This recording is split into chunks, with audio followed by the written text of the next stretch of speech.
ప్రభుత్వానికి AITUC office నుంచి పెద్ద ఎత్తున సీఎం డౌన్ నినాదాలు చేయడం జరుగుతుంది కదా. సీఎంకి ఏం సూచన ఇవ్వదలుచుకున్నారు ఇక్కడ నుంచి? మీరు ఎన్నికల్లో పెట్టినటువంటి మేనిఫెస్టోలో పెట్టినటువంటి వాగ్దానాలు ఉన్నాయో అవి ఇవ్వంటున్నాం. కార్మికులకు సంక్షేమ బోర్డు ఇస్తామని మీరే చెప్పారు. ఆటో మెయింటెనెన్స్ చేయడానికి 12,000 రూపాయలు మీరే ఇస్తామన్నారు. గత ప్రభుత్వ కాలంలో పరిష్కారం కాని సమస్యలన్నీ మా ప్రభుత్వం పరిష్కరిస్తుంది, మాకు ఓట్లేమని చెప్పారు. మీకు ఓట్లేసాము, మీ పార్టీ గెలిచింది, సంవత్సర కాలం అయింది, సంబరాలు చేసుకుంటున్నారు, కానీ సమస్యలు ఎందుకు పరిష్కరించట్లేదని అడుగుతూ ఉన్నాం. అందుకోసమే చలో అసెంబ్లీ. ఇలా మాటల గారడి వద్దు, ఓట్ల కోసం రాజకీయాలు వద్దు, దొంగ రాజకీయాలు వద్దు, దొంగ హామీలు వద్దు. మీ రకంగా హామీలు ఇస్తే మాత్రం మీకు బుద్ధి చెప్తారు, మిమ్మల్ని గద్దె దించుతారు. గతంలో జరిగినటువంటి చరిత్ర ఇదే, భవిష్యత్తులో జరగబోయే చరిత్ర కూడా ఇదే. దాదాపు ఇది 6వ రోజు 7వ రోజు అసెంబ్లీ నడుస్తుంది. ఎందుకు అసెంబ్లీలో ఆటో కార్మికులు సంవత్సరం పాటుగా పడుతున్న సమస్యలు ఎందుకు వాళ్ళు చర్చిస్తలేరంటే ఏం చెప్తారు? ఇవాళ సంవత్సరానికి 12,000 రూపాయలు ఇవ్వాలంటే బడ్జెట్ కావాలి. బడ్జెట్ కావాలంటే ప్రభుత్వం దగ్గర ఆదాయం లేదని చెప్తా ఉన్నారు. ప్రభుత్వం దగ్గర ఆదాయం లేనప్పుడు, అది జమ కానప్పుడు ఎందుకు ఇస్తాని వాగ్దానం చేసినామని అడుగుతా ఉన్నాం. టీఆర్ఎస్ పార్టీ కోట్ల రూపాయలు అప్పు చేసింది కదా, వాళ్ళకి 1,71,557 కోట్ల అప్పు చేసినప్పుడు మరి నువ్వు ఎట్లా దీన్ని నడిపిస్తా అని చెప్పేసి నువ్వు చెప్పావు. అంటే అబద్ధాలే చెప్పావు. దొంగ రాజకీయాలు చేస్తున్నారు, మోసం చేస్తున్నారు, ఓట్ల కోసం ఇలా నాటకాలు ఆడిరు. ఇలా గద్దెనెక్కిన తర్వాత సమస్యలను విస్మరిస్తున్నారు. 6 గ్యారంటీలు, 421 వాగ్దానాలు అన్ని కూడా గంగలు కలిసిపోయే పరిస్థితి ఉంది. కేవలం కాంగ్రెస్ పార్టీ ఓట్ల కోసం ఇట్లాంటి నాటకాలు ఆడుతుందని ఒక పెద్ద ఆరోపణ చేస్తుంది. నిజం అనుకోవచ్చు అది? ఓట్ల కోసం నాటకాలు ఆడుతున్నది. దానికి 100 సంవత్సరాల చరిత్ర ఉంది. గతంలో అనేక రకాల సమస్యలు పరిష్కారమైనాయి, ప్రజల కోసం పనిచేసింది. కానీ ఇప్పుడు పని చేస్తా అని చెప్తున్నావు కదా, అందుకోసమే కదా మీకు ఓట్లేసింది. మరి ఎందుకు చేయాలి కదా అని అడుగుతున్నాం. ఇప్పుడు గతంలో ఉన్న కాంగ్రెస్ పార్టీ ఇప్పుడున్న కాంగ్రెస్ పార్టీకి తేడా ఉందంట. కాంగ్రెస్ పార్టీ అదే ఉంటుంది. అనేక రకాల ఇవాళ ఎవరైతే అధికారంలో ఉన్నారో వీళ్ళందరూ గతంలో వేరే వేరే పార్టీలలో ఉన్నోళ్ళే. ఇవాళ ఈ పార్టీలో ఉంటారు, రేపు ఇంకో పార్టీలో పోతారు. గతంలో ఉన్న వాళ్ళు దొంగలు అంటారు, గతంలో ఉన్న వాళ్ళు ఇవాళ దొంగలు. ఇవాళ ఒక పార్టీ సిద్ధాంతం లేదు. ఎక్కడ ఓటు, ఎక్కడ సీటు వస్తే, ఎక్కడ వాళ్ళకు అధికారం ఉంటే అక్కడ జంప్ అయ్యేటువంటి పరిస్థితులు ఉన్నది. ఇలా దొంగల రాజ్యం, దోపిడీ రాజ్యం అయిపోయింది. అసెంబ్లీలో రాష్ట్ర రవాణా శాఖ మంత్రి గారు కూడా ఎక్కడ కూడా మీ సమస్యని ప్రస్తావించినట్టు అసెంబ్లీలో కనిపిస్తలేదు. ఇక ముందైనా ప్రస్తావిస్తారనే ఆలోచన ఉందనుకోవచ్చా? వాళ్ళు పరిష్కరిస్తారా, పరిష్కరించరా?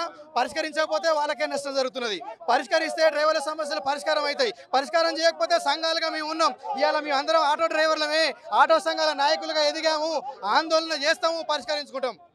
ఎటువంటి కార్యాచరణ ఉండబోతుంది ముందు ముందు? ఇక ఇప్పుడు చూసావు కదా, చలో అసెంబ్లీ కార్యక్రమం ఇప్పుడు పెట్టాము, రేపు మళ్ళీ ప్రకటిస్తాం ఏం చేయాలో. ఇలా సీఎం ఇంటి ముట్టడి చేయొచ్చు, లేకపోతే అసెంబ్లీ ముట్టడి చేయొచ్చు, లేకపోతే ఏదైతే సెక్రటరీ ఉందో సెక్రటరీ కూడా ముట్టడిస్తాం. Unity auto driver welfare association నేను వైస్ ప్రెసిడెంట్ మాట్లాడుతున్నాను. మా సదర్ సాబ్ సలీం గారు, ఎంఏ సలీం గారు ఇంతకు ముందు గాడి చాలా మీటింగ్లు పెట్టారు, ఇక్కడ ధర్నాలు చేశారు. కానీ ఏం సమస్య తీరగచ్చింది అది సీఎం గారు రేవంత్ రెడ్డి సీఎం గారు ఏం పట్టించుకోవట్లేవు. హామీలు 12,000 ఇస్తా అన్నారు, 12,000 ఆటో రిపేర్ కోసం ఇస్తా అన్నారు. మన డిస్టిక్ బండ్లు కూడా బంద్ చేస్తా అన్నారు. బస్సుల గురించి కూడా వ్యాపారం తక్కువ అయిపోయింది డ్రైవర్లకి. అందుకోసం ఈ ధర్నా శంషాన్ బోర్డు కూడా ఇస్తా అన్నారు, ఇవ్వలేదు. అందుకోసం ఇక్కడ హిమాయత్ నగర్ వద్ద భారీ ర్యాలీతో 1,000 కొద్ది డ్రైవర్లు, ఆటో డ్రైవర్లు వద్ద ఈ మీటింగ్ నడుస్తుంది, ధర్నా నడుస్తుంది. చలో అసెంబ్లీ, చలో హైదరాబాద్ అని పెట్టాము. మేము 7 దాకా అయితే 8 దాకా వెళ్తాము, ధర్నాలు చేస్తాము. ఏదైనా చేయడానికి సిద్ధంగా ఉన్నారు. ఎప్పుడు మాట వినడం లేదు సీఎం గారు, మన పరిష్కారం తీరడం లేదు.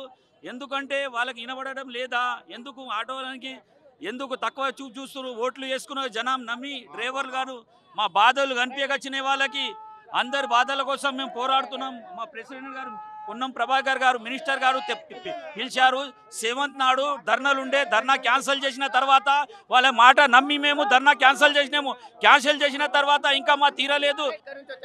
మేము వచ్చి హయత్ నగర్ నుంచి వచ్చినామండి. మార్నింగ్ నుంచి ఏదైతే మేము ఈ ధర్నా నిర్వహించుకుంటా ఉన్నాం, పొద్దుగాల నుంచే మా కార్మికులని అరెస్ట్ చేయడం జరిగింది. మన పాపన్ అనే కార్మికుని కూడా అరెస్ట్ చేసినారు. కావున ఏదైతే సీఎం రేవంత్ రెడ్డి గారు వాగ్దానాలు చేసినా ఆ వాగ్దానాలు నెరవేర్చుకుంటే ఇటువంటి ధర్నాలు, నిరసనలు ఉండవు. ఎందుకంటే ఆయన మేనిఫెస్టోలో పెట్టిండు, మేనిఫెస్టోలో పెట్టింది మాత్రమే మేము అమలుపరచమంటున్నాం. వేరేది మాకు మా కోరికలు కోరి లేని మేము సంపాదించుకోవాల్సిన అవసరం లేదు. స్వచ్ఛందంగా ఇక్కడ వందలాది మంది ఆటో డ్రైవర్లు వచ్చారు, వందలాది మంది పుట్టగొట్టినటువంటి సీఎం రేవంత్ రెడ్డి వాళ్ళకి తెలవాలి. గతంలో ఇచ్చినటువంటి వాగ్దానాలు ఇప్పుడు అమలుపరచామని చెప్తున్నాం. లేని ఎడల మేము ఖచ్చితంగా పెద్ద ఎత్తున ముట్టడి కార్యక్రమం చేస్తాం. అసెంబ్లీ జరుగుతూ ఉన్నది, మీ ప్రభుత్వం మీద ఖచ్చితంగా మచ్చబడుతుంది. కాబట్టి నువ్వు ఇచ్చినటువంటి హామీలను అమలు చేయకపోతే నీకు రానున్న రోజుల్లో గుణపాఠం మేము చెప్తామని చెప్పేసి ఆటో సంఘాలుగా మేము చెప్తా ఉన్నాం. రైట్, మనం చూస్తున్నాం పూర్తిగా ఏఐటీయూసీ కార్యాలయం ముందు పూర్తిగా పెద్ద ఎత్తున వీళ్ళ ఆందోళన కొనసాగడం జరుగుతుంది. మనం ఇంకొంతమంది ఆటో కార్మికులతో మాట్లాడే ప్రయత్నం చేద్దాం. రేవంత్ రెడ్డి గారికి మేము ఒకటే చెప్తున్నాం, ఆటో డ్రైవర్లు అంటే మా సంగతి అనేది మీకు తెలియకపోవచ్చు. మా ఆటో వాళ్ళని చూస్తే మీరు అందరు గవర్నమెంట్ అనేది నేర్చుకున్నారు. మీరు గవర్నమెంట్ ఒక ఆటోలు 20 ఏళ్ల చరిత్ర నుండి 40 ఏళ్ల చరిత్ర నుండి 20 రూపాయల పెట్రోల్ నుండి 15 రూపాయల పెట్రోల్ నుండి ఆటోలు నడుపుతున్నాం. మీ ఆటోలు మీ ఇంట్లోకి వెళ్ళి ఇయ్యలే మాకు. మా కష్టపడి మా పెండాలతో కష్టం చేపించుకొని తాళీలు అమ్ముకొని మేము ఒక ఆటోలు తెచ్చుకొని మేము నడుపుతున్నాం. ఆ పర్మిషన్ ఇచ్చినది ఎవడు? నువ్వే గవర్నమెంట్. నువ్వు ఎందుకు ఇచ్చినావు ఆ పర్మిషన్? కొన్ని గత సంవత్సరంలో టీడీపీ ప్రభుత్వంలో ఉన్నప్పుడు ఆటో కార్మికులు ఆటో యూనియన్ మొత్తం బంద్ చేయించారు ఆటోలు. మళ్ళీ మీరు డబ్బుకు అమ్ముడపోయి క్యాష్కి అమ్ముడపోయి గవర్నమెంట్ మొత్తం మీరు ఒక ఆటో వాళ్ళని బీద పుట్టాలు కొట్టాలని చూస్తారు. కొట్టాలని చూస్తే రేపు రాబోయే ఎలక్షన్లలో కావచ్చు, సర్పంచ్ ఎలక్షన్లలో కావచ్చు, మీరు చాలా దెబ్బతింటారు. మీరు అడగతిన బతుకొస్తుంది మీకు, మాకు రాదు. ఒక ఆటో వాళ్ళని చూస్తే మీరు ఇలా నేర్చుకున్నారు. ప్రతి ఒక్క గవర్నమెంట్, ఒక పోలీసు కానీ, ఒక గవర్నమెంట్ కానీ, ఒక సీఎం కానీ, ఒక సర్పంచ్ కానీ, ఒక ఆటో డ్రైవర్ బతికితే ఆ ఆటో డ్రైవర్ రోజు కొంత మాటలు చెప్తే ఆ మాటలు బట్టి మీరు ఇలా ప్రపంచాన్ని తీసుకొచ్చారు. మా ఆటో వాళ్ళనే మీరు ఉన్నారు. ప్రపంచంలో ఉన్నదంటే గల్లీకి ఒక ఆటో లేదు, పని నడవదు. ఇలా నువ్వు నీ కారు తిరుగుతున్నావు 99లో కాదు, ఇలా 30 ఏళ్ల చరిత్రలో నువ్వు కార్లో రాదు. నువ్వు ఒక సైకిల్ మీద తిరిగినావు, నడక మీద తిరిగినావు. అదే ఆటోలు మేము 30 ఏళ్ల నుండి 40 ఏళ్ల నుండి ఆటోలో తిరిగినాం, ఆటోలో తీసుకొచ్చినాం. మిమ్మల్ని ఇండ్ల కాడ దింపినాం. మీరు రూపాయి ఇచ్చినా తీసుకున్నాం, 5 రూపాయలు ఇచ్చినా తీసుకున్నాం. అది కూడా మీరు అడుగుకున్నారు మమ్మల్ని. మేము 10 రూపాయలు అడిగితే మా దగ్గర డబ్బులు లేవు, మేము 5 రూపాయలు ఇస్తామంటే కూడా మేము దింపి వచ్చిన చరిత్ర ఉంది. అదే రేవంత్ రెడ్డి గారు, నువ్వు ఇవాళ గతంలో ఇవాళ వచ్చినావు, నువ్వు రాజకీయంలో ఇవాళ వచ్చినావు. ఇలా ఎన్టీ రామారావు ప్రభుత్వంలో చూసినావు, కేసీఆర్ ప్రభుత్వంలో చూసినావు, రామారావు ప్రభుత్వంలో చూసినావు. వాళ్ళని చూసి నువ్వు నేర్చుకోవాలని చెప్పేసి మేము చెప్తున్నాం కేసీఆర్ గారికి. ఇవాళ కేసీఆర్ ఉన్న ప్రభుత్వంలో 10 ఏళ్ల ప్రభుత్వంలో కూడా ఇటువంటి సరిగా తీసుకురాలే. మా ఆటోలకు పర్మిషన్ ఇచ్చిండు, మీటర్లు పెంచిండు, పెట్రోల్ రేటు కావాలంటే కూడా తగ్గించిండు. ఇలా నువ్వు ఎలక్ట్రిషియన్ బండి అంటున్నావు. ఎలక్ట్రిషియన్ బండి గురించి నీకేం తెలుసు రేవంత్ రెడ్డి గారు? ఎలక్ట్రిషియన్ బండి ఒక బ్యాటరీ పోతే 1,50,000. ఇలా ఉండే ఆటోలు, డీజిల్ ఆటోలు కానీ, గ్యాస్ ఆటోలు కానీ మాకు 10,000తో రిపేర్ అయిపోతుంది. అదే ఎలక్ట్రిషియన్ బండి అంటున్నావు. నువ్వు తీసుకొని నడుపు, మీ అమ్మని నడిపావను, మీ నాయనని నడిపావను, మీ తమ్ముళ్ళని నడిపావను. ఒక బ్యాటరీ పోతే, ఎలక్ట్రిషియన్ బ్యాటరీ పోతే 1,50,000, ఒక పీసు పోతే 40,000. ఏదో ఎలక్ట్రిషియన్ బండికి. అదే మా ఆటోలకి ఇప్పుడు నడిచే గ్యాస్ ఆటోలకు కానీ, డీజిల్ ఆటోలకు కానీ 50 రూపాయలతోటి పని అయిపోతుంది. 50 రూపాయలతోటి పని అయిపోతుంది. మా పొట్ట కూడా నడుస్తుంది. కాబట్టి రేవంత్ రెడ్డి గారు, మేము ఏడికైనా సిద్ధం. మిమ్మల్ని రోడ్డు మీదకి వస్తానంటే ఆగమయ్యేది నువ్వు, పరిస్థితి రోడ్డు మీదకి వచ్చేది నువ్వు, మేము కాదు. మా ఆటో డ్రైవర్ల చరిత్ర తెలుసుకుంటే నువ్వు తెలుసుకోవాలంటే నువ్వు తెలుసుకోనికి ఇంకా కాలేదు. నువ్వు 1 సంవత్సరంలో తెలుసుకున్నావు అనుకున్నావు, తెలుసుకోలేదు. మా చరిత్ర దిగినావు అనుకో, రంగంలో దిగినావు అనుకో, చాలా పెద్ద చరిత్ర. ఎక్కడెక్కడ కాదు, 190 జిల్లాలకు వెళ్ళి వచ్చినావు అనుకో, మా ఆటో జిల్లాలో మొత్తం ఆగమవుతారని చెప్తున్నాం మేము రేవంత్ రెడ్డి గారు. వైపు సంవత్సరం నుంచి మహాలక్ష్మి ఉచిత బస్ ప్రయాణం కింద చాలా మంది మీ ఆటోకం కష్టపడుతూ ఇబ్బంది పడుతుంది కదా, ఎలా ఉండబోతుంది అంటే కార్యాచరణ? ఏది రాలేదు. ఆటోలు బస్సులు పెట్టినా కానీ మేము బాధపడలేదు. ఇలా 2 వీలర్ ఓలా ఊబర్ బంద్ చేయాలని కోరుతున్నాం మేము. రైట్, మనం చూస్తున్నాం ఏఐటీయూసీ కార్యాలయం నుంచి అసెంబ్లీ ముట్టడికి ఇక్కడ ఉన్న ఆటో కార్మికులు కావచ్చు, లేకపోతే ఆటో కార్మికుల యూనియన్ ఆ సంఘాల నాయకులు కావచ్చు, పూర్తిగా పెద్ద ఎత్తున ముట్టడికి ప్రయత్నిస్తున్నారు. ఇక్కడ పోలీసులు కూడా పెద్ద ఎత్తున అడ్డుకొని వాళ్ళని అరెస్ట్ చేసే పరిస్థితి కూడా మనకు కనిపిస్తుంది. చూడొచ్చు ఎక్కడైతే విజువల్తో మనం చూస్తున్నాం. పూర్తిగా ఆ పెద్ద ఎత్తున ఆటో కార్మికుల యూనియన్ ఆ నాయకుల సంఘాలను కూడా పోలీసులు పెద్ద ఎత్తున ఇక్కడ అరెస్ట్ చేయడం జరుగుతుంది. బలవంతంగా అసెంబ్లీ ముట్టడించే కార్యక్రమంలో పూర్తిగా తోపులాట జరగడం జరుగుతుంది. ఇక్కడ మనకు పూర్తిగా చూడొచ్చు, ఇక్కడైతే పోలీసులు ఆ తోపులాటలు కూడా ఆటో కార్మికులు కింద పడడం జరిగింది. పోలీసులు కూడా ఏదైతే ఆ ఆటో కార్మికులకు సంబంధించిన నాయకులను ఆ పోలీస్ వెహికల్స్ ఎక్కించడం జరుగుతుంది. మనం ఇక్కడ పూర్తిగా విజువల్స్ చూస్తున్నాం. ఏదైతే ఆ నిరసన తెలిపిన వాళ్ళని ఎక్కడికక్కడ అరెస్ట్ చేయాలని జరుగుతుంది. చూద్దాం ఆటో కార్మికులను ఎంతవరకు వీళ్ళు అరెస్ట్ చేసి ఎక్కడికి తీసుకెళ్తారన్న విషయాలు కూడా మనం వేచి చూడాల్సిన అవసరం. ఎందుకంటే గత సంవత్సర కాలంగా వీళ్ళు పూర్తిగా ఇబ్బంది పడడం జరుగుతుంది.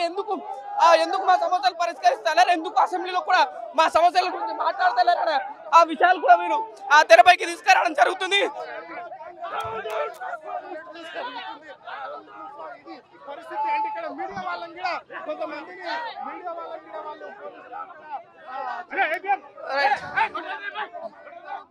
సో ఇది పరిస్థితి ఏంటి అంటే పూర్తిగా ఆటో కార్మికుల నాయకులు కావచ్చు, లేకపోతే ఆటో కార్మికులు రోడ్ల మీద పడుకొని పూర్తిగా నిరసన తెలపడం జరుగుతుంది. మనకి వీళ్ళు ఏదైతే రోడ్ల మీద పడుకొని మరి వీళ్ళు నిరసన తెలపడం జరుగుతుంది. ఏటీయూసీ నాయకులు కావచ్చు, లేకపోతే ఇతర ఆ సంఘాల నాయకులు కావచ్చు, కార్మిక సంఘాల నాయకులు కావచ్చు, పూర్తిగా నిరసన తెలపడం జరుగుతుంది. మనం చూడొచ్చు పోలీసులు కూడా పెద్ద ఎత్తున ఇక్కడ చేరుకొని వాళ్ళని ఆ పూర్తిగా వెహికల్స్లో ఎక్కించి తీసుకెళ్లిన ప్రయత్నం మనకు కనిపిస్తుంది. ఇప్పుడు సీఎం డౌన్ నినాదాలు అంటూ కూడా వాళ్ళు నినాదాలు చేస్తూ వాళ్ళు వెళ్ళడం జరుగుతుంది. చూద్దాం.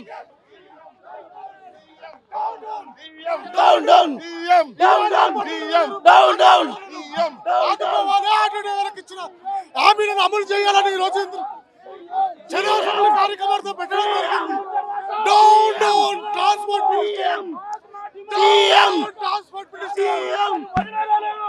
మాకు అమలు చేయాలి. మా సంక్షేమ బోర్డు ఏర్పాటు చేసేంత వరకు. రైట్, ఇది పరిస్థితి. అయితే ఇక్కడ ఉన్న ఆటో కార్మికులు కూడా సీఎం డౌన్ డౌన్ అంటూ పెద్ద ఎత్తున నినాదాలు చేయడం జరుగుతుంది. పోలీసులు కూడా పెద్ద ఎత్తున చేరుకొని వాళ్ళని వాళ్ళ వెహికల్స్ ఎక్కించుకొని తీసుకుపోవడం జరుగుతుందని ఆ విషయాలు మనకు విజువల్స్ కూడా మనకి ఇక్కడ కనిపిస్తున్నాయి.